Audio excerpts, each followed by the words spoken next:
Isang babaeng tumakas mula sa digmaan sa Ukraine. Nawala sa kanya ang lahat ang kanyang nga pangarap ang kinabukasan kasama ang pamilya at maging ang kapayapaan sa kanyang sariling bayan.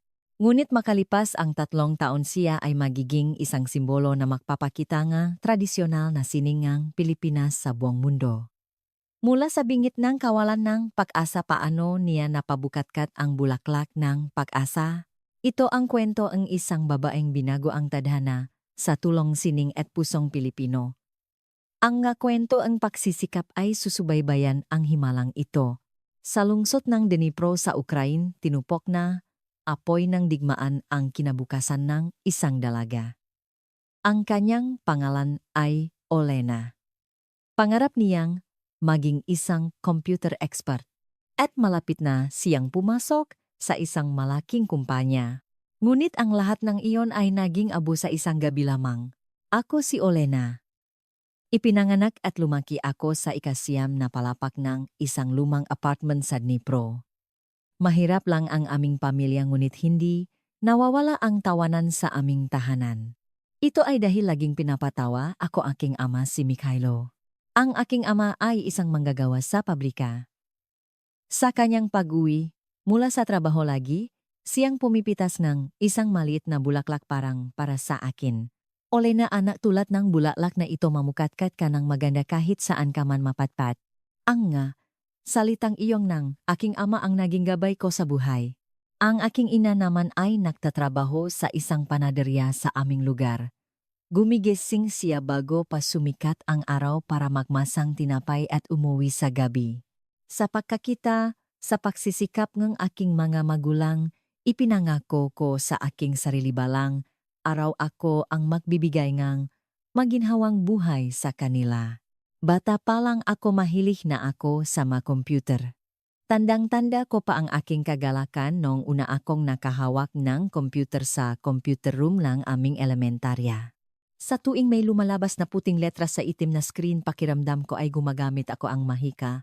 Noong high school ako binilhan ako ni Papa ng isang second-hand na laptop, luma na ito at mabagal ngunit para sa akin isa itong kayamanan. Gabi-gabi akong naaral ng programming, nahanap ako ng mga online course at nag-aral ng mag-isa para palalimin ang aking kaalaman. Nang makapagtapos akong high school, nakapasok ako bilang isang iskolar sa Computer Engineering Department ng Dnipro National University. Hindi ko mailarawan sa salita kung gaano kasaya ang aking mamagulang. Ipinakmalaki akong aking ama sa lahat ng aming makapitbahay at ipinakluto naman ako ni mama na paborito kong pagkain. Sa loob ng 4 na taon sa universidad nakatuon lamang ako sa pag-aral. Kahit na nagtatrabaho ako bilang part-timer para sa aking matrikula at gastusin palagi akong nangunguna sa klase. Malinaw ang aking layunin makapasok sa isang malaking kumpanya bayaran, ang utang ng aking magulang at regaluhan silang isang payapang buhay. May kaunting utang ang aming pamilya. Ito ang natitirang bayarin sa pagpapagamot noong naaksidente si Papa sa pabrika ilang taon na ang nakalipas. Ang utang na iyon ay palaging isang mabigat na pasanin sa aming pamilya.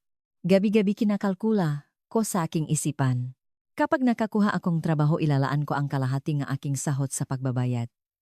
Sa ganoong paraan mababayaran ko ito sa loob ng ilang taon. Ang pagtulok habang iniisip ang kalkulasyong iyon ang aking pag-asa.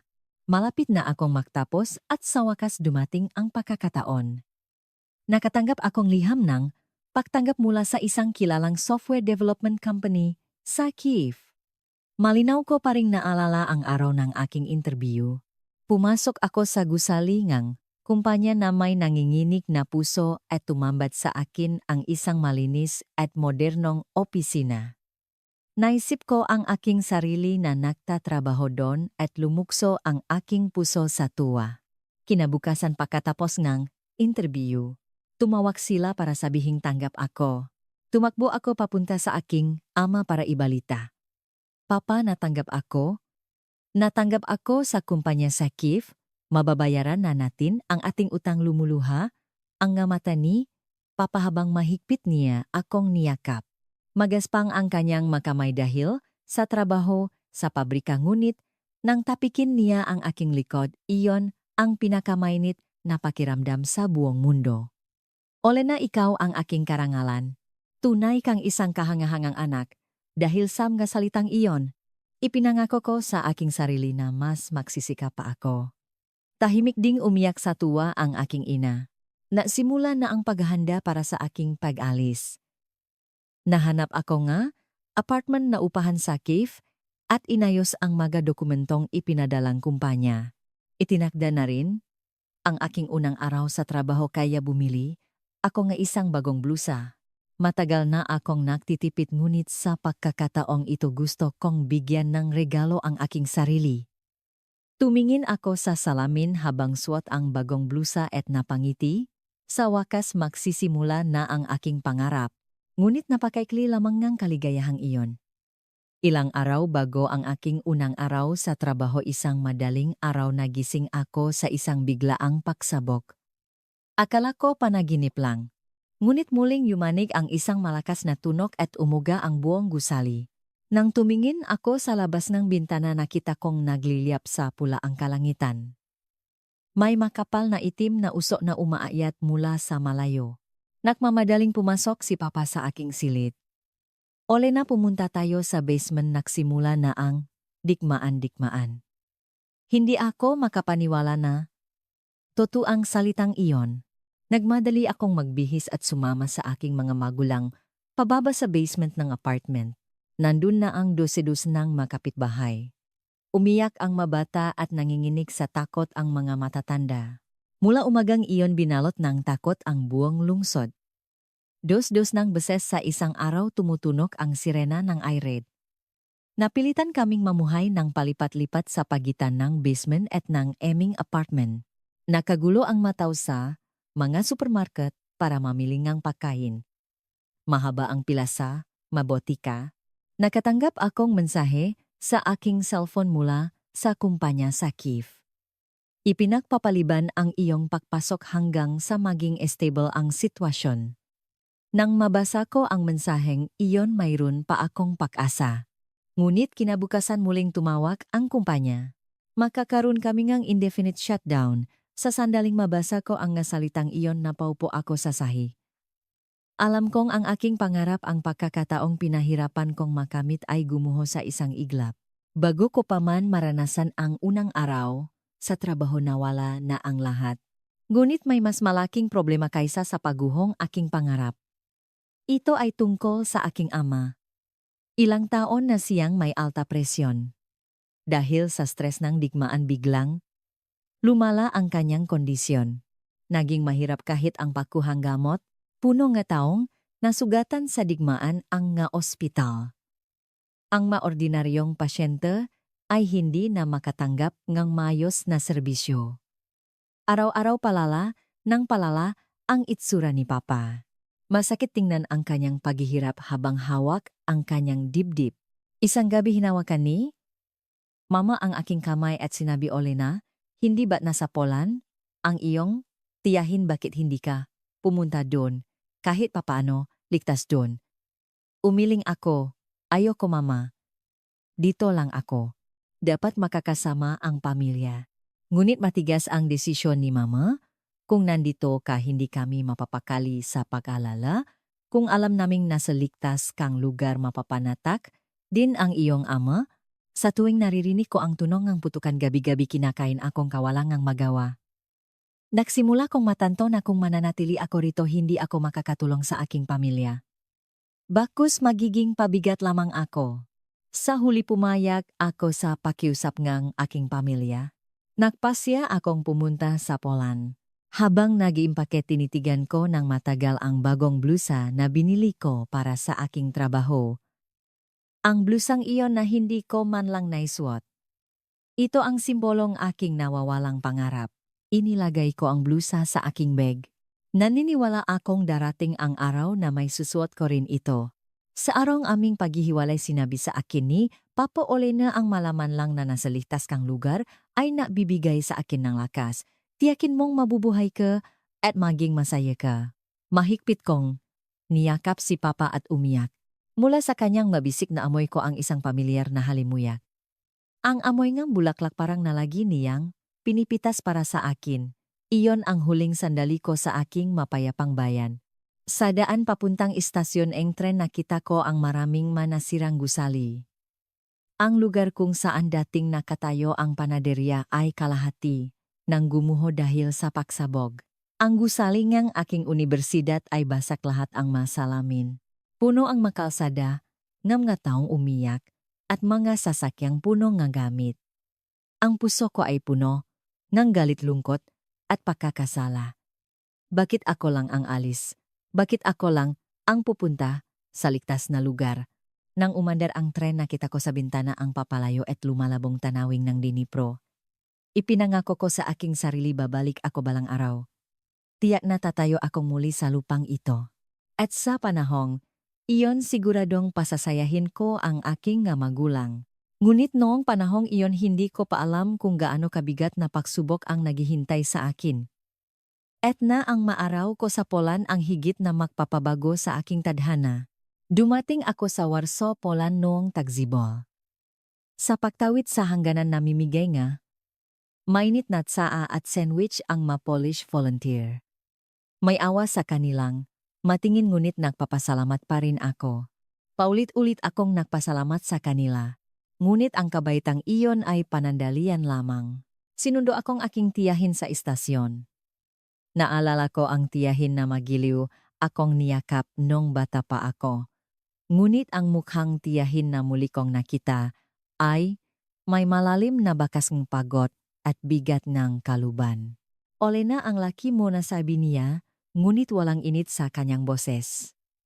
Nang hawakan ko ang kanyang kamay, para itong yelo, salamik. Habang nasa taksi papunta sa bahay niya hindi siya nagsasalita. Hindi ko rin alam kung ano ang sasabihin kaya nanahimik na lang din ako. Sa labas ng bintana dumadaloy ang tanawin ng Warsaw. Malilinis na kalsadam nga gusaling walang sira at mga taong mukhang payapa. Naisip ko ganito pala kapayakap ang pang-araw-araw na buhay sa isang lugar na walang digmaan. Ang tiyahin ko ay nakatira, mag-isa sa isang maliit na studio apartment, isang silid na may kusina at banyo. Nahihiyang sinabi ng aking tiyahin Olena pasensya na ha. Iisa lang ang kwarto ko kaya sa sofa ka na lang sa sala matutulog. Tumango ako, okay lang po tita. Nagpapasalamat po ako na pinatuloy ninyo ako. Nang gabing iyon tahimik akong umiyak habang nakatitik sa kisame. Isang dayuhang bansa, isang dayuhang tahanan, at higit sa lahat ang pag-isip sa aking mga magulang. Nanaywan sa aking bayan ay dumudurok sa aking puso. Makalipas ang ilang araw maingat na nagsalita ang aking tiyahin. Olena alam mo nagrereklamo ang nga tao rito sa Poland na nababawasan daw ang trabaho dahil sa mga Ukrainian refugee. Kaya mag-ingat ka. Huwag kang magsasalitangan, Ukrainian, ng malakas sa labas. May babala sa tono na aking tiyahin. Tumangho ako hunit nan lamig ang isang sulok na aking puso. Sa tuwing naglalakad ako, sa kalye nararamdaman ko, ang tingin nagatao. Minsan ito'y awa, minsan ito'y pagkadismaya. Isang araw habang nagbabayad ako sa supermarket narinig ko ang sinabi ngang babaeng nasa likod ko sa kanyang kaibigan. Narinig ko tumaas daw ang presyo ng bilihin dahil sa mga Ukrainian. Medyo nakakaintindi akong Polish at namula ang aking mukha sa narinig kong iyon. Nagsimula akong mahanap ng trabaho. Hindi ako pwedeng umasa sa aking tiyahin habang buhay. Kailangan kong magpadala ng pera sa aking mga magulang. Nahanap ako nga job at online at nagpadala ng aking resume. Isinulat ko na nagtapos akong computer engineering sa Ukraine at natanggap sa isang malaking kumpanya. Ngunit halos walang sumasagot. Pumunta ako sa isang IT company. Tiningnan ng interviewer ang aking resume at umiling. Kahit may diploma ka hindi, ito kinikilala sa Poland. At kung hindi ka marunong mag-Polish mahirap, kang makakuha nga professional na trabaho, hindi ako nakapagsalita. Kung gayon anong trabaho po ang pwede sa akin bumuntong hininga ang interviewer. Subukan mong mahanap ng trabaho sa paglilinis o sa restaurant. Sa huli nakakuha akong trabaho sa isang lumang hotel sa Warsaw. tagalinis ng banyo, at tagahugas ng pinggan. Tiningnan akong manager mula ulo hanggang paa at sinabi lang magsimula ka bukas. Ang sahot mo ay 20 zloty kada oras. Ang makamay na ito na nag-aral ng programming sa universidad ay maglilinis ng maruruming banyo ngang iba. Hindi ako makapaniwala sa realidad na iyon. Sa oras ng tanghalian habang nag-usap sa Polish ang aking makasamahan, nakaupo ako sa isang sulok, walang kumakausap sa akin. Pakiramdam ko ay isa akong invisible na tao. Mabigat ang trabaho. 8 oras akong nakatayo, araw-araw at pag-uwi ko masakit ang buong katawan ko. Ngunit mas masakit ang aking puso. Bakit ako ang gumagawa nito nakapagtapos ako ang universidad natanggap sa isang malaking kumpanya? Bakit kailangan kong danasin ang paghihirap na ito? Gabi-gabi inisip ko iyon habang umiyak. Matapos ang isang buwang, pagsisikap ang kinita ko ay humigit kumulang 500. Ipinadala ko ang kalahati nito sa aking mamagulang. Nang tawagan ko, si mama umiyak siyang nagsalita. Olena, salamat. Pero pinagirapan mo ng gusto ang perang gito. Sinabi kong okay lang ako pero ang totoo hindi. Isang gabi nahugas akong pinggan sa kusina ng hotel. Habang hinugasan ang mamamantikang plato, wala sa sarili akong nag-isip. Biglang nag-vibrate ang cellphone sa aking bulsa. Tawag mula kay mama. Pinunasan ko ang basang kamay sa aking apron at dali-daling sinagot. Mama, anong nangyari? Ang boses ni mama sa kabilang linya ay garalgal dahil sa pag-iyak. Olena, ang papa mo. Bumaksak ang papa mo. Sa sandaling marinig ko ang masalitang iyon, napaupo ako sa sahig. Naupo ako sa malamig na sahinga, kusina mahigpit na hawa ang cellphone. Anong nangyari mama? Nanginginig din ang boses ko. Umiyak na ipinaliwanag ni mama ang sitwasyon. Kaninang umaga bigla na lang siyang napahawa sa dibdib at bumaksak. Dinala namin siya sa ospital at sabi ni doktor, lumala ang komplikasyon ni kanyang alta presyon at may problema sa puso. Kailangan daw ng masusing pagsusuri at agarang operasyon. Nablan ko ang isip ko. Kumusta si papa ngayon? Ngayon stable siya pero kailangan agad ng gamutan. Olena. Pero ang problema ay pera. Makano ang kailangan? Desperado ang boses ni mama nang sumagot siya. Kailangan daw ng hindi bababa sa $5,000. Olena, anong gagawin natin? Wala tayong ganong kalaking pera. $5,000. Ang buwan ng sahot ko ay 500. Abutin ngang 10 buwan para maipon ang halagang iyon. Ngunit kailangan ni papanggamutan ngayon din. Mama, gagawa akong paraan.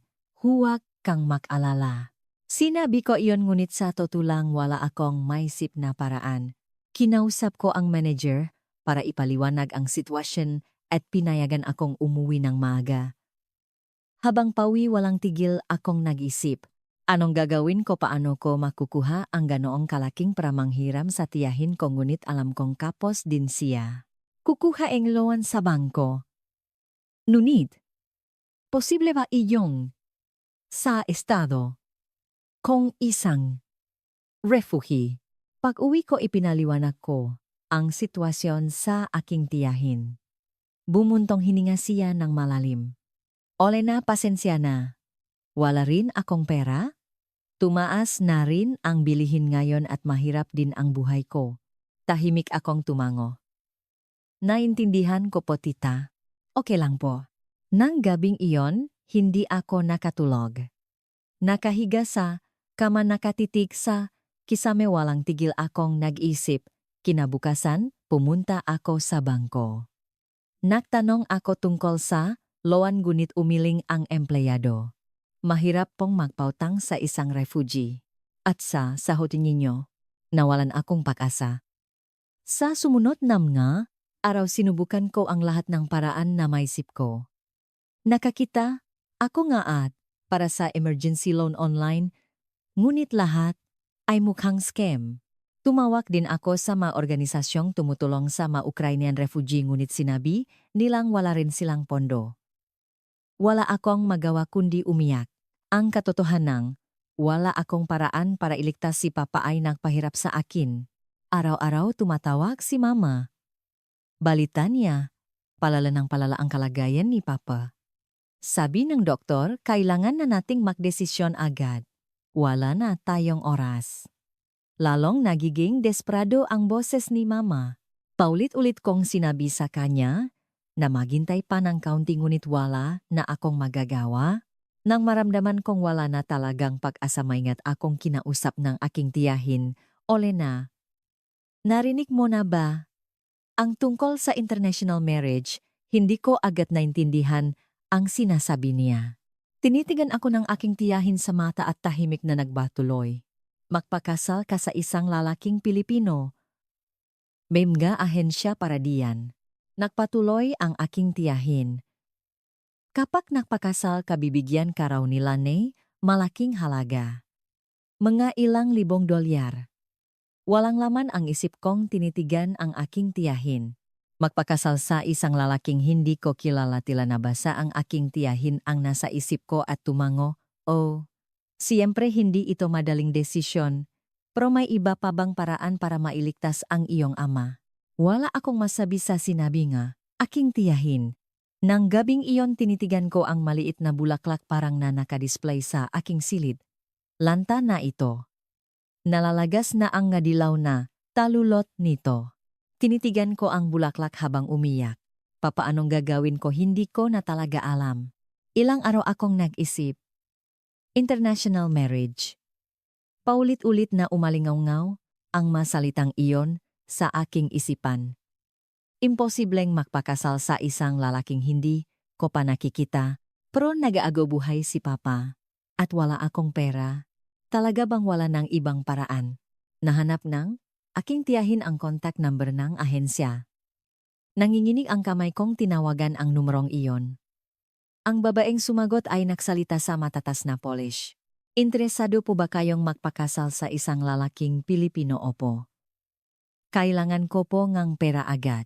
Ipinaliwanagang babay sa isang business-like na tono. Kapag natuloy po ang kasal makatanggap kayo ng tulong pinansyal na humigit kumulang $5,000 mula sa paning na laki. Kami na rin po ang bahala sa inyong plane ticket at visa. $5,000. Eksaktong halaga ng pampagamot ni Papa. Huminga ako ng malalim.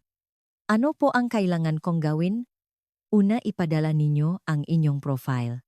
Litrato at ilang simpleng impormasyon. Ipapakita namin ito sa mga lalaking Pilipino. Ibinaba ko ang telepono at tumayo sa harap ng salamin. Ang imahe ko sa salamin ay mukhang pagod na pagod. Tuyot ang aking buhok at maputla ang aking mukha. Nagaspang ang aking mga kamay dahil sa trabaho at may maitim na bilok sa ilalim ng aking mamata. Sino ang pipili sa isang tulad ko ngunit wala akong ibang pagpipilian? Kumuha akong litrato at gumawa ng profile. Pangalan, edad, pinag-aralan, pamilya. At sa bahagi ng layunin ng pagpapakasal hindi ko alam kung ano ang isusulat. Matapos mag-isip isinulat ko ang toto. Kailangan ko ngang pabagamot para sa aking ama. Idinagdag ko mayroon po akong intensyon na magkaroon ng seryosong buhay may asawa. Makalipas ang isang araw matapos kong ipadala ang profile tumawag ang ahensya. May isang lalaking Pilipino na nagpakita ngang interes. Si G. Mateo Santos, isang engineer sa unang bahagi ngang kanyang 30S na nakatira sa Lipa City, Batangas. Gusto niyo po bang makipausap sa kanya sa video call? Nanginginig ang boses kong sumagot. Opo. Sa araw ng video call, nanginginig ang kamay kong umupo sa harap ng computer.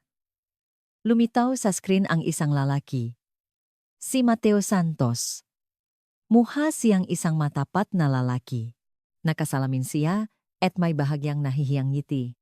Hello Olena, ako si Mateo Santos. Mahinahon ang kanyang boses. Pautal-utal akong sumagot. Hello po. Tinanong ako ni Mateo ng ilang makatanungan. Anong gusto mong gawin kapag nakapunta ka na sa Pilipinas? Kumusta ang pamilya mo? Nanginginig ang boses kong sinagot ng tapat. May malubhang sakit po ang aking ama. Kailangan niyan ng pampagamot. Iyon po ang dahilan kung bakit ako nagdesisyon na magpakasal. Tahimik na tumango si Mateo. Naintindihan ko. Salamat sa pagsasabing ng totoo. At siya rin ay naging tapat.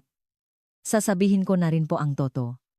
Nahihirapan din akong makahanap ng mapapangasawa. Nakatira ako sa probinsya at abala rin sa trabaho. Pero seryoso akong gusto kong bumuong pamilya. Naniniwala akong kung pareho tayong magsisikap makakabuo tayong magandang relasyon. May katapatan sa kanyang nga salita. Ngunit puno pa rin akong takot. Ito ba talaga ang tamang desisyon? Pagkatapos ngang tawag agad na tumawag ang ahensya. Gusto ni Mateo na ituloy ang kasal at handa na raw niyang ipadala ang pampagamot. Natigilan ako sa narinig ko. Ano po ang desisyon ninyo? Ang tanong ng ahensya ay mabigat na tumusok sa aking puso. Tinawagan ko si Mama. Mama, pupunta na ako sa Pilipinas. Magpapakasal ako. Gulat na gulat si Mama. Ano, Olena, anong pinagsasabi mo? Ipinaliwanag ko ang lahat. Na ito na lamang ang paraan para makalikom ng pampagamot para kay Papa. Humagulgol si Mama sa kabilang linya. Olena, bata ka pa. Huwag mong isakripisyo ang buhay mo. Mama, kung mamatay si Papa, wala nang saysay ang buhay ko. Ito ang gusto kong gawin. Matagal na umiyak si Mama ngunit sa huli tila sumuko na siya. Pasensya na, Olena. Dahil lang sa hindi ako naging sapat. Gaya ang ipinangako, ipinadala agad ni Mateo ang pampagamot para kay Papa. Nang pumasok ang $5,000 sa aking bank account, umiyak ako. Ang pakiramdam ngang ginhawa na maliligtas. Si Papa kasabay. Ngang pakiramdam ngang pakakasala. Na ipinagbili ko ang aking buhay. Ipinadala ko ang pera kay Mama at agad na naoprahan si Papa. Nang matanggap ko ang balita na naging matagumpay ang operasyon, napaupo ako sa sahig at umiyak. Papasalamat at nabuhay ka. Ngunit kasabay nito naisip ko, kailangan ko nang pumunta sa Pilipinas. Sa poder ng lalaking hindi ko kilala. Inayos ng ahensya ang mga dokumento at visa. Makalipas ang ilang araw, dumating ang aking plane ticket papuntang Pilipinas. Sa araw ng aking pag-alis, hinawakan ng aking tiyahin ang aking kamay at sinabi, Olena, mahirap ito, pero magpakatatag ka, matatag kang bata. Huli kong tinawagan ang aking nga magulang. Papa, pupunta na ako sa Pilipinas. Magpagaling ka. Mahina ang boses na sumagot si Papa. Olena, pasensya na. At salamat. Maging masaya ka, ha. Pinigilan ko ang aking luha at sumagot, Opo, Papa. Huwag kang mag-alala. Ngunit nung panahong iyon, wala pa akong kaalam-alam kung anong uri ng buhay ang naghihintay sa akin sa Pilipinas. Habang nakaupo sa eroplano papuntang Pilipinas, tumanaw ako sa labas ng bintana. Unti-unting lumiliit ang tanawin ng Poland. Sa huli, nawala ito sa maulap. Kinuha ko mula sa aking bag ang bagong blusang binili ko para sa trabaho. Ang simbolong aking nawawalang pangarap na hindi ko man lang naisuot, ibinalik ko ang blusa sa aking bag at ipinikit ang aking mamata. Magsisimula na ang isang bagong buhay, sabi ko sa aking sarili. 12 oras ang bayahe bago lumapak ang eroplano sa airport ng Pilipinas. Paglabas ko sa Arrival lobby, nakatayo roon si Mateo. Ang taong nakita ko lamang sa screen ay nasa harapan ko na, kakaiba ang pakiramdam. Olena, mahaba ang bayahe mo, napagod ka siguro, sabi niya habang nahihiyang ngumingiti at kinuha ang aking bagahe. Habang nasa sasakyan kami papuntang Lipa, namangha ako sa tanawin sa labas. Malilinis na kalsada, matataas na gusali at maayos na gabayan. Malinaw na iba ito sa Ukraine. Tunay ngang isang maunlad na bansa ang Pilipinas, naisip ko. Medyo nahihiyang sinabi ni Mateo, ang Lipa ay medyo maliit na lungsod. Hindi ito kasing glamoroso Maynila pero magandang lugar para manirahan. Gabi na nang makarating kami sa Lipa. Ang bahay ni Mateo ay isang maliit na apartment. Pagpasok namin naghihintay ang kanyang mamagulang. Ah, mabutit nakarating ka, sabi ngang ina ni Mateo. Tiningnan niya ako mula ulo hanggang paa. Ang tingin niya ay may halong kuryosidad at matinding pag-ingat. Ang hapunan ay napakailang. Tahimik ang ama ni Mateo habang binabato naman ako nga tanong ng kanyang ina. Nakakakain ka ba ng pagkaing Pilipino, marunong ka bang magtagalog? Pautal-utal akong sumagot sa Tagalog na aking napag-aralan. Kaunti po. Nag-aral po ako ngayon. Tumango ang ina ngunit nanatiling matigas ang kanyang ekspresyon. Makalipas ang ilang araw nakaroon kami ni Mateo ngang isang simpleng seremonya ngang kasal sa isang maliit na kapilya. Inayos ito nga ahensya. Suot ko ang isang inupahang puting bestida at si Mateo naman ay nakaitim na suwet. Ang nga dumalo ay ilang kamag-anak ni Mateo. Wala akong kakilala. Hindi man lang umabot ng 30 minuto ang seremonya. Makatabi kaming tumayo bilang bagong kasal ngunit wala kaming alam tungkol sa isa't isa. Nang kunan kami ngang litrato pilit akong ngumiti. Ngunit ang puso ko ay kasing lamig ng yelo. Hindi ito kasal. Isa lang itong kontrata. Isang transaksyon para iligtas si Papa. Pagkatapos ang kasal, pag-uwi namin dinala ako ni Mateo sa isang silid. Ito ang kwarto mo, Olena. Nagulat ako. Kwarto ko, hindi po ba tayo makasama? Sa isang kwarto tahimik na umiling si Mateo. Olena, ang relasyon natin ay parang isang kontrata, kaya mas mabuti kung makahiwalay muna tayo ng kwarto hanggang sa masanay tayo sa isa't isa.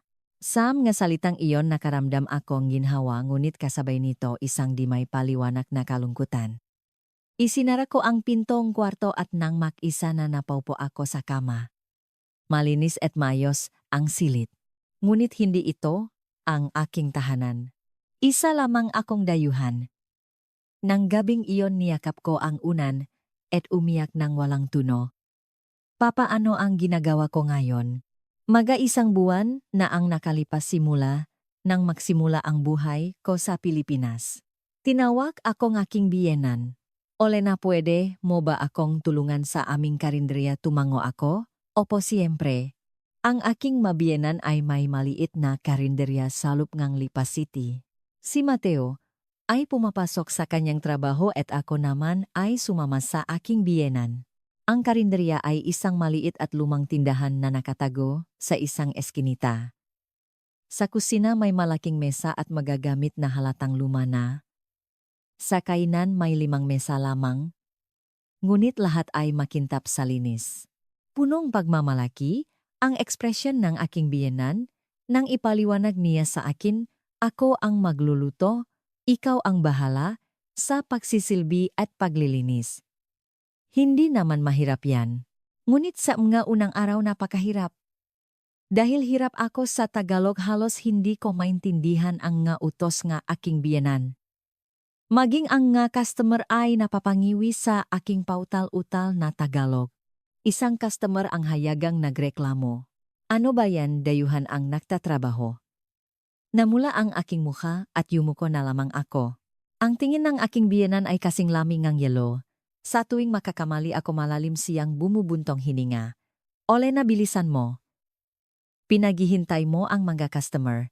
Pinilit kong kumilos ng gimabilis, ngunit patuloy. Pahingang aking pagkakamali. Mabigat ang trabaho, parehong pisikal at emosyonal. Mula 10:00 ng umaga hanggang 10:00 ng gabi halos nakatayo lang ako. Naghahatid ng pakain, nahuhugas ng pinggan, naglilinis ng sahig. Ang amoy mantika ay nanuot sa aking damit at buhok.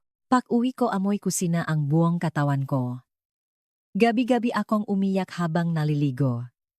Para ba dito kaya ako napunta? Mabait sa akin si Mateo ngunit may distansya sa pagitan namin. Pag-uwi sa gabi, kanya-kanya kaming pumapasok sa aming mga silid. Minsan kapag nakakasalubong kami sa sala pautal-utal lang kaming nagbabatian. Ole na okay lang ba ang trabaho mo kanina? Opo, okay lang. Palaging ganun lang ang usapan namin. Isang Biyernes ng gabi sobrang abala sa karinderya. Sunod-sunod, ang nga order at abala akong nagtatrabaho.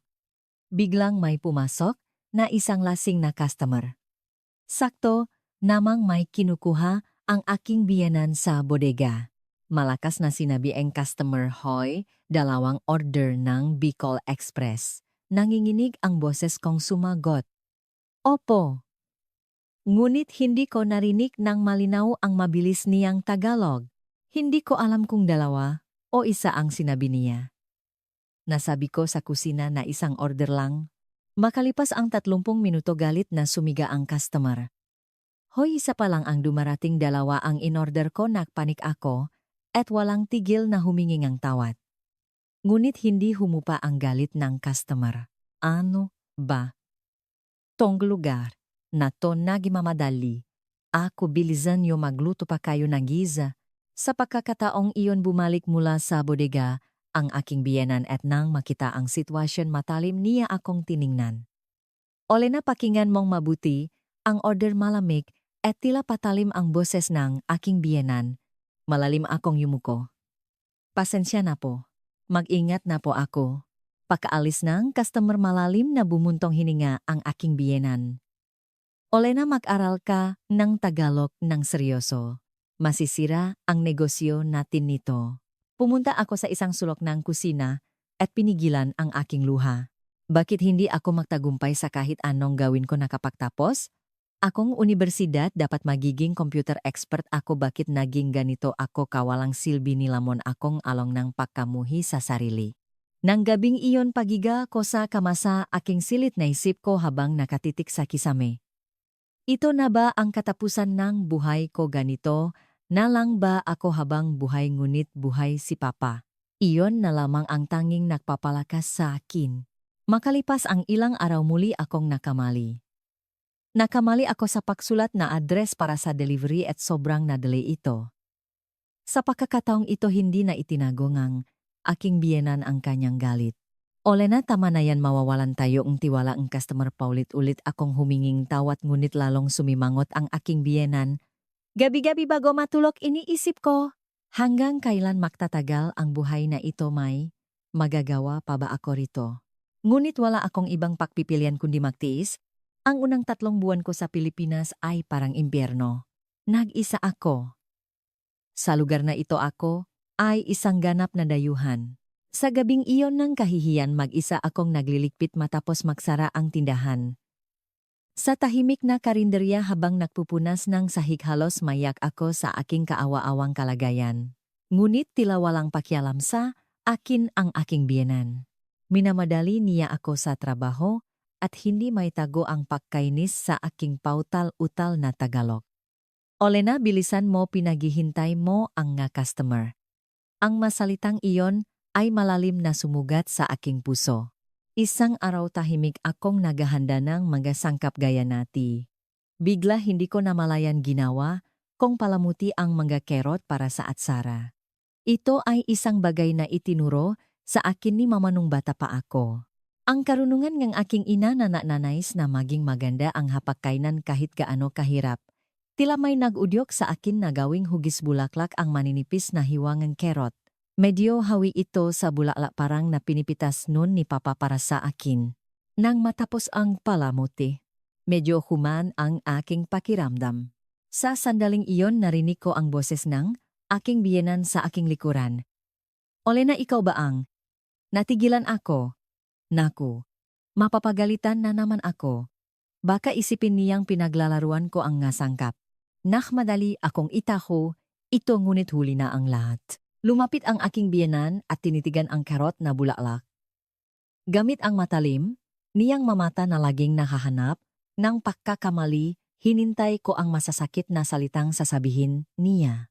Ngunit iba ang lumabas sa kanyang bibig. Aba, ang ganda naman niyan. Hindi ako makapaniwala sa aking narinig. Nagpatuloy ang aking biyenan. Magaling pala ang nga kamay mo. Iyon ang unang papuri na natanggap ko mula nang dumating ako sa bahay na ito. Sa sobrang gulat hindi ako nakapagsalita. Matagal akong tinitigan na aking biyenan bago siya marahang nagtanong.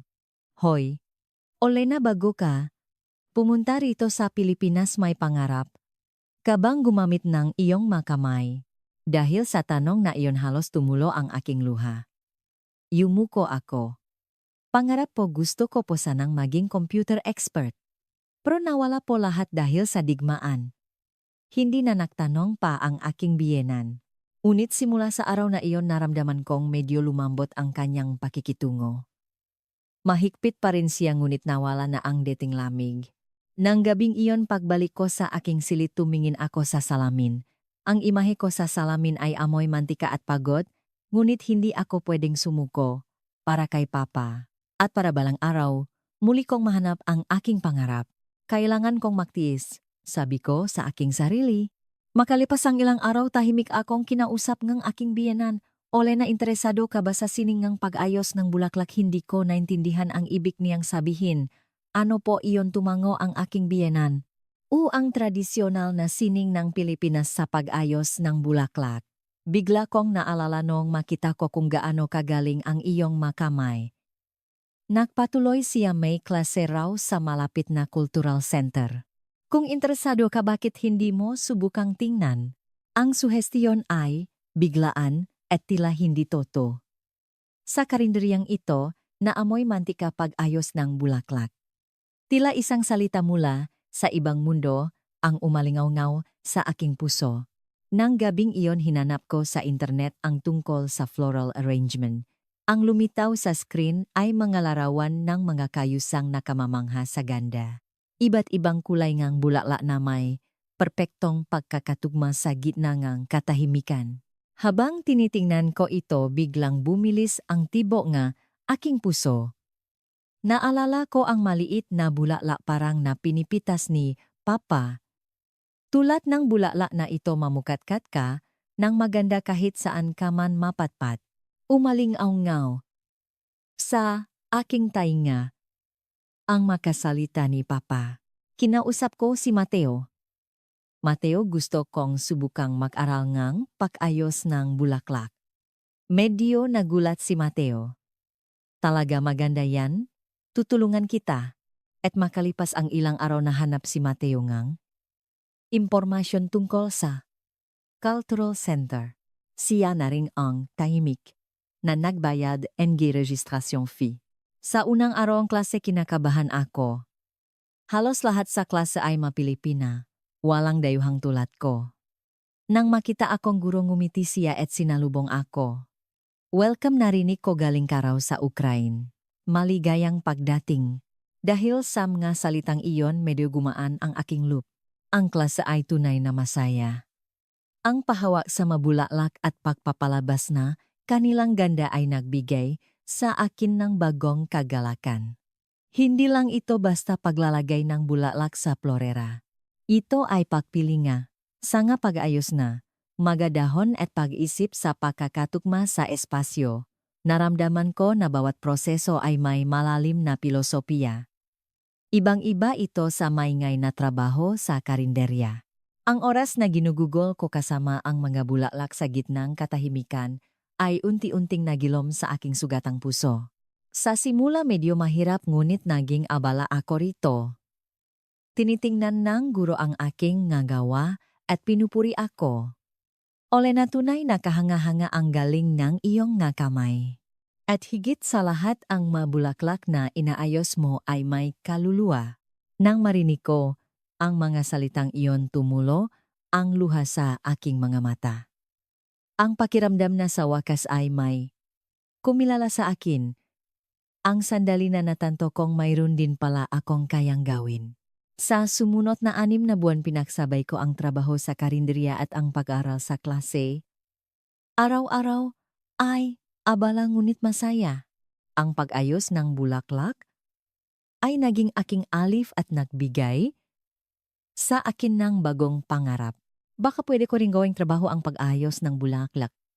Isang munting pag-asa ang nagsimulang sumibol sa aking puso. Nang matapos ang kurso kumuha ako ng certification exam. Sa araw ng pagsusulit nanginginig ako ngunit ibinuhos ko ang lahat ng aking makakaya. At makalipas ang ilang araw, dumating ang resulta. Nakapasa ako, hinawakan ko ang papel at napayak ng malakas. May nagawa ako. Ang katotohanan iyon ay nagbigay sa akin ng di matatawarang kaligayahan. Taos pusong nagdiwang sina Mateo at ang kanyang nga magulang. Hinawakan ng aking biyenan ang aking kamay at sinabi, Olena, ang galing mo. Nakita ko ang iyong pagsisikap, ipinagmamalaki kita. Dahil sa mga salitang iyon muli akong umiyak. Kinilala akong aking biyenan. Iyon ang pinakamasaya sa lahat. Nang gabing iyon tinawagan ko ang aking mga magulang. Papa mama nakakuha akong certificate. Certificate sa pag-ayos ng bulaklak, natuwa si Papa. Olena, ang galing mo talaga, kahanga-hanga ka anak. Umiyak ding sinabi ni Mama Olena, tunay na nagsikap ka. Sa kabilang lahat ng pinagdaanan mo, ipinagmamalaki kita. Nun ko natanto. Kahit hindi ito ang buhay na pinangarap ko, maaari akong magsimula ng bagong landas mula rito. At baka ito ang pangalawang pagkakataon na ibinigay sa akin. Matapos makuha ang certificate, lalo pa akong nagsanay. Isang araw tinawag ako ang aking guro. Olena, napakagaling mo na. Gusto mo bang subukan ang isang malaking entablado? Nag-alinlangan ako. Malaking entablado po, tinitigan akong guro ng diretso sa mata at sinabi. Umay malaking floral arrangement competition na gaganapin sa probinsya. Ang iyong magawa ay may kapangyarihang antigin ang puso nga tao. Ipakita mo iyan sa lahat. Nag-alinlangan ako sa sinabi ng guro. Ako sa isang kompetisyon, hirap pa ako sa Tagalog, tama bang sumali ako sa ganoong lugar? Tila nabasang guro ang aking agam-agam at ngumiti siya. Hindi kailangan ng salita sa pakikipag-usap sa mga bulaklak. Ang iyong gawa ang magsasabing lahat. Nagpasya akong sumali sa kompetisyon. Sa panahon ng paghahanda, nagsanay ako hanggang gabi. Sa umaga nagtatrabaho ako sa karinderiya at pag-uwi kaharap ko ang mga bulaklak. Tahimik akong sinuportahan ni Mateo. Binibili niya ang mga bulaklak at gamit para sa aking pagsasanay ng walang imik. Naging mas mabait na rin ang aking biyenan. Huwag mong masyadong pagurin ang sarili mo, sabi niya, at minsan ay ipinaghahanda pa akong merienda. Ang mainit na suportang iyon ang nagbigay sa akin ng lakas. Sa araw kompetisyon, nanginginig ang kamay kong hinawakan ang mga bulaklak. Ang tema ay pag-asa ang taksibol. Naalala ko ang bulaklak parang na pinipitas ni Papa sa aming bayan sa Ukraine. Ang imaheng bulaklak na iyon na matatak na namumukatkat sa anumang hirap ngang lugar. Pinagsama ko ang nga dilaw at puting bulaklak at ipinahayak ang sigla ng buhay gamit ang mga berdeng dahon. Ito ay higit pa sa isang kompetisyon nang galing. Ito ay isang panalangin. Nang matapos at may pasa ko ang aking gawa, bumuntong hininga ako sa ginhawa. Ibinigay ko ang lahat. Anuman ang resulta, wala akong pagsisisi. Makalipas ang ilang araw, inilabas ang resulta. Hindi ako makapaniwala, nanalo akong ikatlong pwesto, ako nanalo. Sa arong parangal sumama sina Mateo at ang kanyang nga magulang.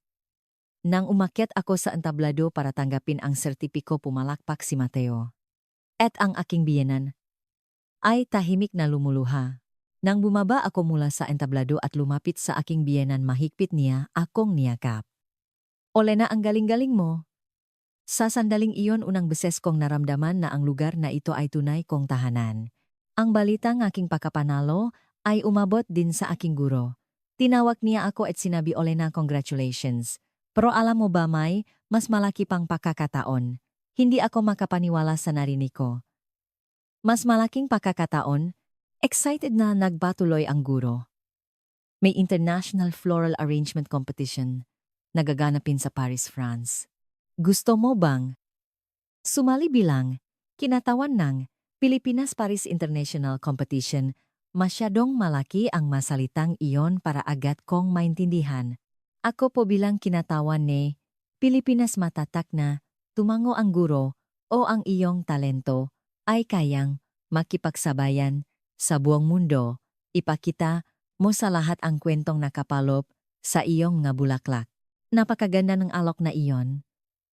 Ngunit kasabay nito, isang malaking hadlang ang humarap sa akin. Ang gastos papuntang Paris. Ang plane ticket at accommodation ay isang halagang hindi ko kayang bayaran. Nang gabing iyon sinabi ko kay Mateo. Mateo, may international competition daw sa Paris. Gusto kong pumunta. Pero ang gastos. Matagal na nag-isip si Mateo. At sa kaniya sinabi Olena, pumunta ka. Ako ang bahala sa gastos. Ang masalitang iyon ay malakas na tumama sa aking puso. Ang aming relasyon na nagsimula sa isang kontrata. Nagulat akong tinitigan si Mateo. Talaga pro ganong kalaking pera. Tahimik na ngumiti si Mateo. Pangarap mo yan, Olena. Gusto kitang suportahan. Dahil sa masalitang iyon halos tumulo ang aking luha. Ang relasyong nagsimula sa kontrata ay nagiging tunay na ugnayan. Hindi ako makapaniwala sa sobrang tuwa. Salamat, Mateo. Maraming salamat. Hinawakan ni Mateo ang aking kamay at sinabi, ang kaligayahan mo ay kaligayahan ko rin. Ginamit niya ang lahat ng kanyang ipon para ihanda ang aking gastos sa biyahe. Nang malaman ko iyon uminit ang aking puso. Makalipas ang ilang buwan nakasakay na ako sa eroplano papuntang Paris. Unang beses kong makarating sa France, pagdating sa airport tumambat sa akin ang magandang tanawin ng Paris. Eiffel Tower ilog. Sana, magagusaling may kasaysayan, ngunit wala akong oras para mamasyal. Kailangan kong mag-focus sa paghahanda para sa kompetisyon. Sa araw ng kompetisyon kinakabahan akong pumasok sa venue. Mga eksperto sa pag-ayos ng bulaklak mula sa iba't ibang bansa France, Japan, Netherlands, Amerika. Lahat sila ay may engking galing at karisma. Kaya ko bang makipagsabayan sa mga taong ito halos madurog ang puso ko sa kaba. Inanunsyo ang tema kapayapaan mula sa abo. Sa sandaling marinig ko ang nga salitang iyon bumalik sa aking isipan ang digmaan sa Ukraina. Ang ngalungsot na winasa ang bomba ang itim na usok at ang sigaw ng mga tao. Kasabay nito naalala ko rin ang aking karanasan sa Pilipinas. Ang liwanag ng pag-asa na natakpuan ko sa gitna ng kawalan ng pag-asa. Nagsimula akong gumawa. Ginamit ko ang mapulang rosas at puting lirio. Ang pula ay sumisimbolo sa sakripisyo at pagdurusa habang ang puti naman ay sa kapayapaan at pag-asa. At sa gitna naglagay akong isang maliit na dilaw na bulaklak parang tulad ng bulaklak na ibinigay sa akin ni Papa.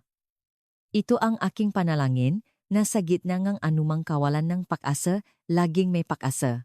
Nang matapos at may pasa ko ang aking gawa, naramdaman kong naibuhos ko na ang lahat. Naghihintay na lang ako sa hatol ng gahurado. Habang naghihintay sa resulta hindi ako mapakali. Ang magawa ng ibang kalahok ay tunay na kahanga-hanga. Dumating ang oras ng pag-anunsyo ng resulta. Hinawakan ng MC ang mikropono. Malakas ang kabog ng aking dibdib at ngayon inanunsyo namin ang second place ay. Sa isang iglap lahat sa venue ay napigil ang hininga. Mula sa Ukraine kinatawan ng Pilipinas Olena. Sa sandaling iyon hindi ako makapaniwala sa aking narinig.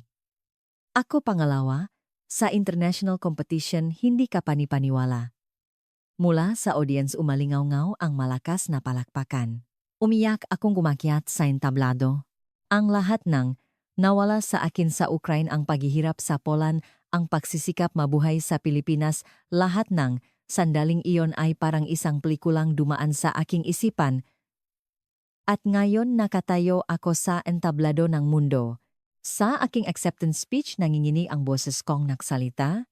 Nawala sa akin ang lahat dahil sa digmaan. Ngunit sa Pilipinas nakakuha akong bagong pagkakataon.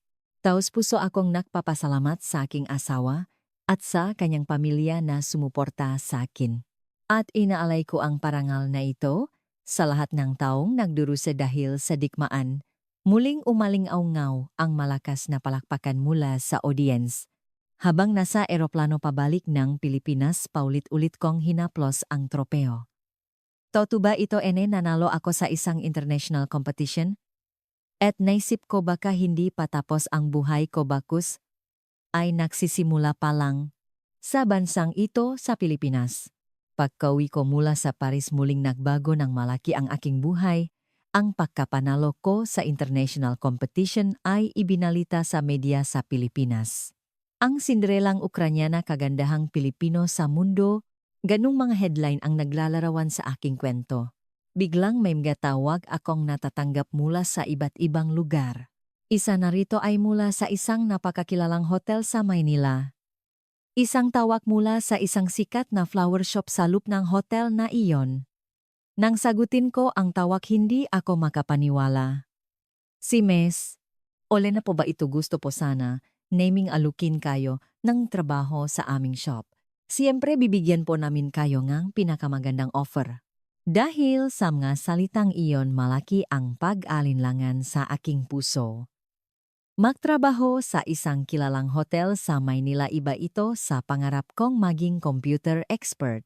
Ngunit para sa akin ngayon ito ang pinakamagandang pagkakataon. Kinausap ko sina Mateo at ang kanyang nga magulang. May alok po akong trabaho sa Maynila. Ano po ang dapat kong gawin? Matagal na tahimik na nag-isip si Mateo. At sa kanya ako tiningnan sa mata at mahinahong sinabi kung iyan ang gusto mo, Olena, dapat mong tanggapin. Magandang pagkakataon yan. Mabait ang kanyang masalita ngunit sumikip ang aking dibdib. Pero sobrang layo ng Maynila. Makakahiwalay tayo ni Mateo? Malungkot ngunit malinaw na ngumiti si Mateo. Okay lang, ako ang bibisita sayo tuwing weekend. Itinulak din akong aking biyenan. Olena, pumunta ka. Abutin mo ang iyong pangarap. Huwag mo kaming alalahanin. Halos tumulo ang aking luha. Bakit ganito na lang ang suporta sa akin ng pamilyang ito? Salamat po. Maraming salamat. Nagpasya akong pumunta sa Maynila. Nagsimula ang aking bagong buhay sa Maynila. Umupa akong isang maliit na studio apartment malapit sa hotel. Ang flower shop ay mas maganda pa kaysa sa aking inaasahan. Magarang interior at magagandang bulaklak mula sa buong mundo. Doon sinimulan ko ang aking karera bilang isang profesional na florist. Abala ang trabaho ngunit masaya. Dekorasyon sa lobingang. Hotel bouquet para sa kasal. Flower design para sa mga event araw-araw ay isang bagong hamon. Natutuwa ang nga customer sa aking manggawa. Pinahahalagahan ng aking boss ang aking talento. Olena, tunay na may taste ka. Ngunit laging may isang puwang sa aking puso. Iyon ay ang kalungkutan ng pagiging malayo kay Mateo. Sa weekdays pareho kaming abala sa trabaho at nakikita lamang kami tuwing weekend. Umalas si Mateo sa Lipa tuwing Bayranas na gabi. At darating siya sa aking apartment sa Maynila sa Sabado ng umaga. 2.5 oras na bayahe. Isang Sabado ng umaga kumatok si Mateo sa pinto ng aking apartment na may pagod na mukha. Olena, nandito na ako. Binuksan ko ang pinto at nang makita ang mukha ni Mateo na puno akong hiya. Mateo, pasensya na. Pinapahirapan kita ng ganito. Umiling si Mateo. Okay lang? Kung makikita kita, Olena, balewala lang ito. Sabay kaming naagahan at naglakat-lakat sa Maynila. Dinala ako ni Mateo sa iba't ibang lugar. Ngunit sa tuwing nakikita ko ang kanyang mabait na ngiti, sumasakit ang aking puso. Hindi kaya niya isinasakripisyo ang sarili niya para sa pangarap ko. Tama ba talaga ito ang pag-abot sa pangarap at ang pagiging kasama ng taong mahal mo? Ang buhay ko ay nasa isang malaking sangangdaan. Nang hapong iyon nakaupo kami sa isang bench sa parke. Maingat na nagsalita si Mateo. Olena, natatandaan mo pa ba noong una tayong nakita? Tumango ako. Opo, natatandaan ko. Isang relasyon na parang kontrata. Hinawakan ni Mateo ang aking kamay. Napakainit nito. Olena, pwede ba akong maging tapat sa'yo ngayon? Dahil sa kanyang seryosong tingin bumilis ang tibok ng aking puso. Mahal na mahal kita, Olena. mahal kita. Nang marinig ko ang salitang iyon tumulo ang luha sa aking mamata. Dahan-dahang pinunasan ni Mateo ang aking maluha. Ako rin Mateo, mahal din kita. Gumiti si Mateo na tila nakahinga ng maluwag. Kung gayon, pwede ba kitang tawaging mahal mula ngayon umiyak? Akong paulit-ulit na tumango. O, mahal. Nang gabing iyon, unang beses kaming naging tunay na mag-asawa. Hindi dahil sa kontrata kundi dahil sa pag-ibig. Niyakap ako ni Mateo at sinabi Olena kung masaya ka masaya na rin ako. Para sa pangarap mo gagawin ko ang lahat. Isinubsob ko ang aking muka sa dibdib ni Mateo at sumagot. Mahal salamat. Maraming salamat. Sa loob ngang isang taon linggo-linggo pabalik-balik, si Mateo mula Lipa hanggang Maynila. Umulan man o umaaraw hindi, siya pumalya sa pagbisita sa akin. Ang kanyang dedikasyon at pagmamahal ay paulit-ulit na umantik sa aking puso. Para sa aking pangarap, malugod niyang isinakripisyo ang sarili. Mayos ang takbo ngang aking trabaho sa Maynila. Tumaas ang aking sahod at unti-unti akong nakapag-ipon. Regular din akong nagpapadala ng pera sa aking mga magulang. Narinig kong bumuti na raw ang kalusugan ni Papa. Sa tuwing tumatawag, si Mama sinasabi niya Olena tunay kang naging isang kahangahangang babae. Isang gabing taksibol nang dumating si Mateo sa Maynila naglakat-lakat kami sa isang parke. Kasagsagan ng pamumulaklak ng gapunong niya cherry blossom at maganda itong nakatayo laban sa kalangitan sa gabi. Mahigpit na hinawakan ni Mateo ang aking kamay at sinabi Olena dahil sayo nakaroon ng saysay ang buhay ko. Napakasaya ko na nakilala kita. Tiningnan ko si Mateo at ngumiti. Ako rin mahal. Salamat sa pagmamahal mo sa akin ng ganito. Hindi ako makapaniwala na ang nagsimula sa isang kontrata ay naging tunay na pag-ibig. Dahan-dahan akong niyakap ni Mateo. Mabuhay tayong masaya magpakailanman. Ang masalitang iyon ay tumimo sa kaibuturan ng aking puso. Nang gabing iyon pagbalik sa aking studio apartment, nag-isip ako, tunay akong masaya. Ako na nawalan ng lahat dahil sa digmaan at nawalan ng pag-asa ngayon ay inaabot ang aking pangarap at kasama ang taong mahal ko. Ito ay parang isang himala. Ngunit kasabay nito, isang desisyon ang nabuo sa aking puso. Nasaan ba ang tunay kong kaligayahan? Sa magarbong karera ba sa Maynila o? Kinabukasan habang naghahanda, si Mateo na bumalik sa Lipa sinabi, "Kumahal ka." Tila nagulat si Mateo sa aking seryosong mukha. Tiningnan ko siya sa mata at malinaw na sinabi gusto kong bumalik sa Lipa. Napihil ang hininga ni Mateo. Talaga hindi ba't mayos ang trabaho mo sa Maynila umiling ako? Oo, pero gusto kong makasama ka. At gusto kong magbukas ang sarili kong flower shop sa Lipa. Kahit maliit lang. Isang tindahan na may pangalan ko. Sa sandaling iyon isang pata ng luha ang tumulumula sa mata ni Mateo. Tila hindi siya makapagsalita at mahigpit niya akong niyakap. Niyakap ako ni Mateo na may emosyonal na ekspresyon. Olena maraming salamat. Parang panaginip na babalik ka. Matutuwa talaga sina tatay at nanay. Sa aking huling araw sa Maynila nagpaalam ako sa aking kasamahan sa flower shop ngang hotel.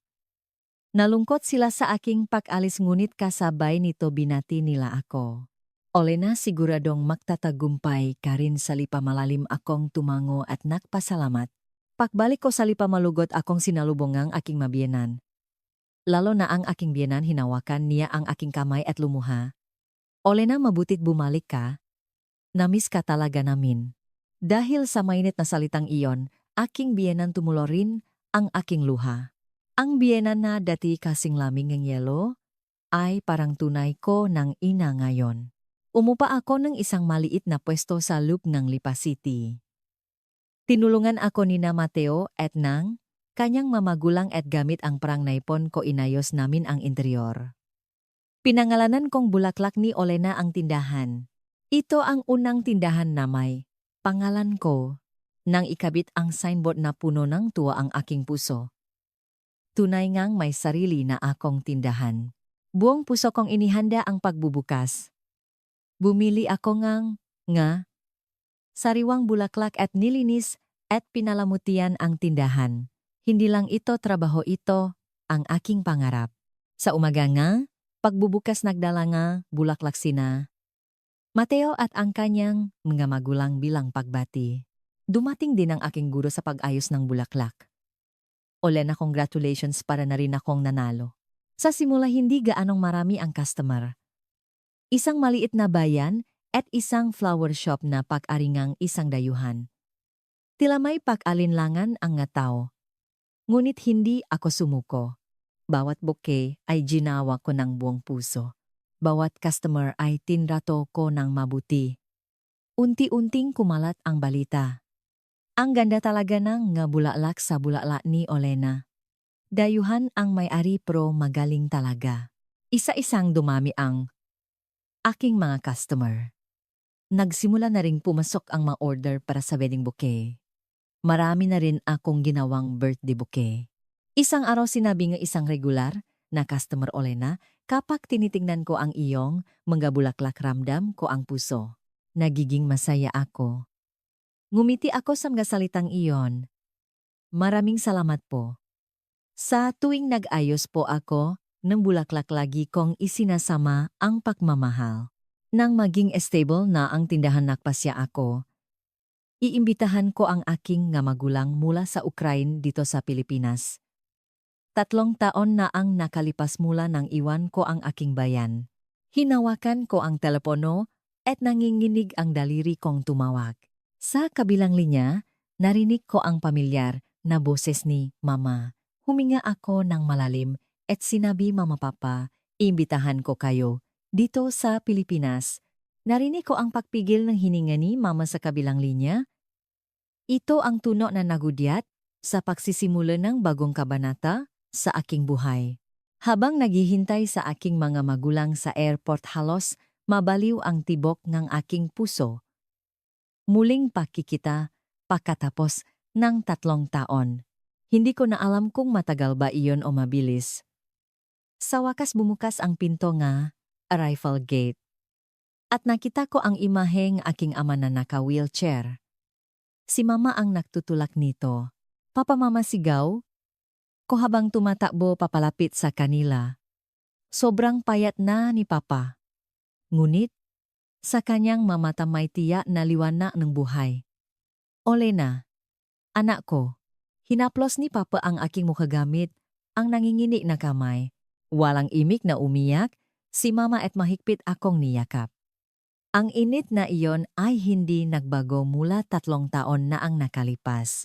Habang nasa sasakyan kami papuntang Lipa, ipinaliwanag ko sa aking mga magulang ang tungkol sa Pilipinas. Dito po ako nakatira. Napakaganda, hindi ba tinitigan ni Papa ang labas ng bintana at tahimik na tumango. Olena, sa ganitong lugar ka pala nakatira. Pagdating sa bahay, sinalubong nga aking magabiyanan, ang aking mga magulang, kahit hindi sila nakakaintindihan sa salita, alam kung nakakaintindihan ang kanilang nga puso. Sinubukan ng aking biyenan na magluto ng pagkaing Ukrainian. Ang kanyang magili na pagsisikap ay labis na ikinatuwa ni Papa. Kinabukasan dinala ko ang aking mga magulang sa aking tindahan. Bulaklak ni Olena. Sa sandaling makita ni Papa ang signboard, na tigilan siya sa kanyang wheelchair. At mula sa kanyang mamata nagsimulang dumaloy ang malalaking pata ng luha. Humihikbing sinabi ni Papa, Olena, nagtagumpay talaga ang anak ko. Napabukat-kat niya ang kanyang pangarap sa lupang ito. Humagulgol din si Mama. Olena, sobrang hirap ng pinagdaanan mo. Nawalan kang lahat dahil sa digmaan na hirap sa Poland at nakarating hanggang Pilipinas at naging ganito ka kagaling.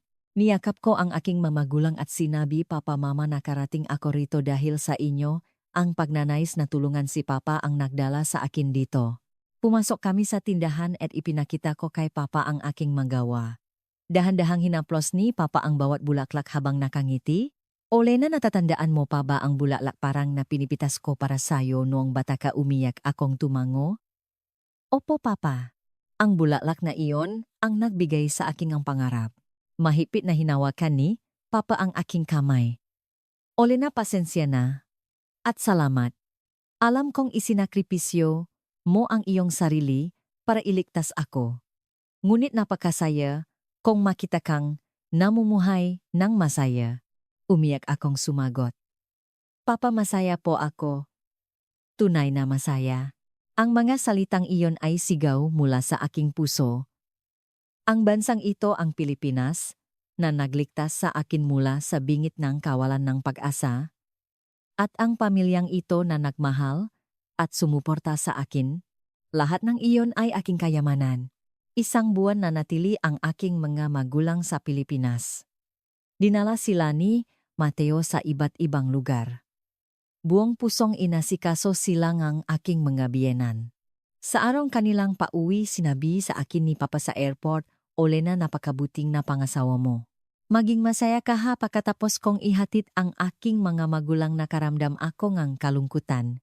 Ngunit ang buhay ko ay nagpapatuloy.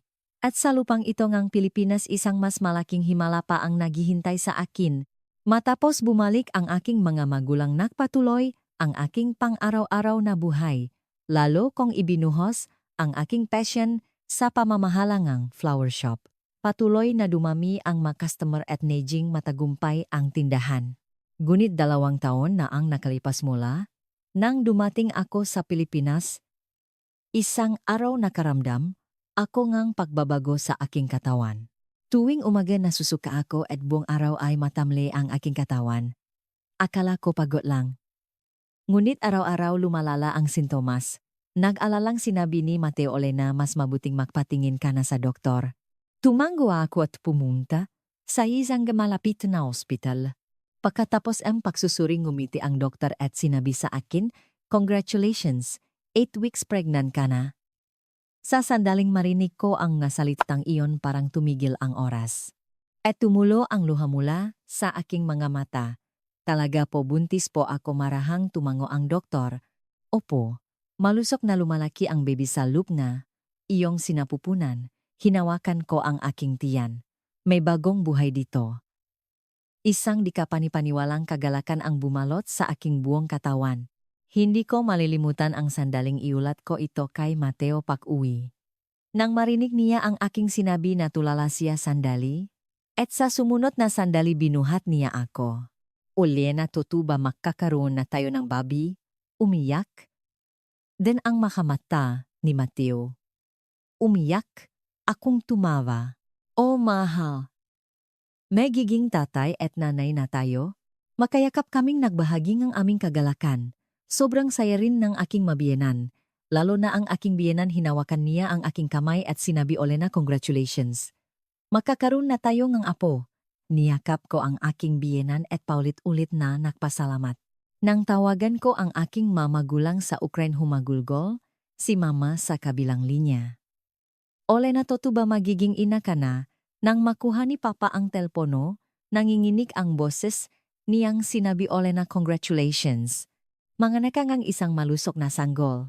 Habang buntis, nagpatuloy ako sa trabaho sa flower shop, ngunit hindi ko pinilit ang sarili. Buong puso akong inalagaan ni na Mateo at ng aking biyenan. Habang lumalaki ang aking tiyan, na puno ng kaligayahan ang aking puso. Ang munting buhay na ito ay bunga nga aming pagmamahalan ni Mateo, at simbolo ngang paasang natagumpay sa kawalan ngang paasang ngang digmaan. At pagkatapos ng 7 buwan nagsilang, akong isang malusok na babae. Pinangalanan namin siyang Tala. Nais naming maging isang liwanag na mag-ugnay sa 2 bansa, ang Pilipinas at Ukraine. Nang una kong kargahin si Tala, pakiramdam ko ay nasa akin na ang lahat sa buong mundo. Isang napakaliit at kaibig-ibig na buhay sa aking nga bisik. Hindi ka panipaniwala. Tinitigan ni Mateo si Tala habang umiyak. Olena, salamat. Iniligtas mo ang ating pamilya. Hinawakan ko ang kamay ni Mateo at sinabi, ako ang dapat magpasalamat, mahal. Dahil minahal mo ako, isinilang si Tala. Ito ang pinakamagandang regalo sa aking buhay. Isang regalong mas malaki pa kaysa sa lahat ng ninakaw. Nang digmaan ang regalong ng nangalang pag-asa. Taos puso ring ikinatuwa ng aking mabiyenan ang paksilang ni Tala. Lalo na ang aking biyenan niyakap niya si Tala at sinabi na Maki, kita ko ang mukhang ganito kagandang apo. Olena maraming salamat talaga. Uminit ang aking puso sa mga salitang iyon. Nang mag-isang daang araw si Tala na handa kami ngang isang maliit na pakdiriwang. Dumalo ang aking nabiyenan, ang aking guro sa pag-ayos ng bulaklak at ang nga regular na customer ng flower shop. Hawak ko si Tala, tumayo ako sa harap ng lahat. Dun ko naramdaman na karating talaga ako hanggang dito. Ako na pinalayas ng digmaan sa aking bayan na nawalan ng pag-asa sa isang dayuhang bansa. Ang akong iyon ngayon ay napapaligiran ng napakabubuting tao sa bansang ito sa Pilipinas. Ang katotohanan iyon ay parang isang himala. Nang gabing iyon matapos patulugin si Tala, tahimik kaming nag-usap ni Mateo. Mahal kapak, tinitingnan ko ang aking buhay parang isang himala. Akala ko nawala na sa akin ang lahat dahil sa digmaan, pero dito ko natakpuan ang aking pangarap at nakilala ang pamilyang minamahal ko. Hinawakan ni Mateo ang aking kamay at sinabi, Olena, dahil hindi ka sumuko. Kahit gaano kahirap, patuloy kang lumakat pasulong. Umiling ako. Hindi dahil naniwala sa akin kayo ni na tatay at nanay. Walang imik kaming nagtinginan. Dun may tunay na pag-ibig, hindi isang kontrata. Kinabukasan pumasok ako sa trabaho sa flower shop. Sa labas ng bintana nakalatag ang mapayapang tanawin ng lipa. Mga taong naglalakat na may ngiti at mga batang masayang nagtatakbuhan. Naramdaman kong bahagi na akong bayang ito, hindi na isang dayuhan. Isang customer ang pumasok sa tindahan at sinabi, Olena, congratulations sa 100 days ni baby, ang ganda talaga ng mabulaklak. Gumiti ako at taos pusong nagpasalamat. At para sa customer na ayon, buong puso akong gumawa ang isang bouquet. Pauwi ko mula sa trabaho, sinalubong ako ni Tala na may ngiti. Niyakap ko si Tala at bumulong, Tala, makikinig ka ba sa kwento ni Mama? Si Mama nawalan ng lahat dahil sa digmaan, pero hindi siya sumuko. At sa bansang ito sa Pilipinas, nagsimula siyang bagong buhay. Gusto kong lumaki kang kasing tatak at ganda ni Mama. Inabot ni Tala ang kanyang maliliit na kamay sa aking mukha at tumawa. Mahigpit kong niyakap si Tala at umiyak. Hindi ito luhang ang kalungkutan, ito ay luhang kaligayahan. Nang gabing iyon, pagiga sa kama, nag-isip ako. Ang buhay ay tunay na hindi mahuhulaan. Sa pinakamadilim na gabi nakatago ang pag-asa. Sa pinakamahirap na panahon naghihintay ang kaligayahan. Hindi mabilang ang nawala sa akin dahil sa digmaan. Ngunit ang nakuha ko sa Pilipinas ay mas malaki pa. Ngayon, buong puso kong masasabi, huwag kang susuko. Ang hirap na nararanasan mo ngayon ay isang mahalagang hakbang patungo sa kaligayahan sa hinaharap. Darating ang araw na maunawaan mo, tulad ng nangyari sa akin. Mula sa labas nga, bintana pumasok ang banayad na liwanag ng buwan. Ipinikit ko ang aking nga mata at nagpasalamat sa aking puso. Tulad ng bulala parang na ibinigay, ni papanakaya kong mamukatkat ng maganda at matatak kahit saan. At mula ngayon si Tala ay tiyak na lalaki ring ganon. Pilipinas, ito na ang aking tahanan. Ang lugar kung saan ko napabukatkat ang aking pangarap. Ang lugar kung saan ko natakpuan ang pag-ibig. At ang lugar kung saan ko binuo ang aking pamilya. Masaya ako sa lugar na ito. Tunay na masaya. Kamusta ang kwento ngayong araw? Ninakaw ng digmaan ang lahat mula sa isang babae. Ang kanyang nga pangarap ang kinabukasan kasama ang pamilya at maging ang kapayapaan sa kanyang bayan. Ngunit sa bansang Pilipinas nakahanap siyang bagong pag-asa. Ito ay ang tahimik ngunit matatak na diwa na nananahan sa signing ng pag-ayos ng bulaklak at ang pagmamahal ng pamilyang Pilipino na sumuporta sa kanya sa kabila ng pagkakaiba sa wika at kultura. Ang isang bulaklak na sumibol sa bingit ng kawalan ng pag-asa ay naging isang malaking liwanag na nagpapasaya sa maraming tao. Ang kwento ni Olena ay nagtuturo sa atin na gaano man kadilim, ang gabi laging darating ang umaga. At kung mayroon kang pusong, hindi sumusuko ang isang tao ay maaring mamukatkat ng maganda kahit saan. Kung nagustuhan ninyo ang kwentong ito mangyaring mag-subscribe sa aming channel. I like at ion ang notifications para hindi ninyo makaligtaan ang mga bagong kwento mula sa mga kwento ng pagsisikap. Ang inyong suporta ay aming malaking lakas. Taos puso rin naming inaanyayahan kayong sumali sa aming membership. Ang mga kwento ng pagsisikap ay patuloy na maghahatid ng mga kwentong antik sa inyong puso. Maraming salamat sa inyong panonood.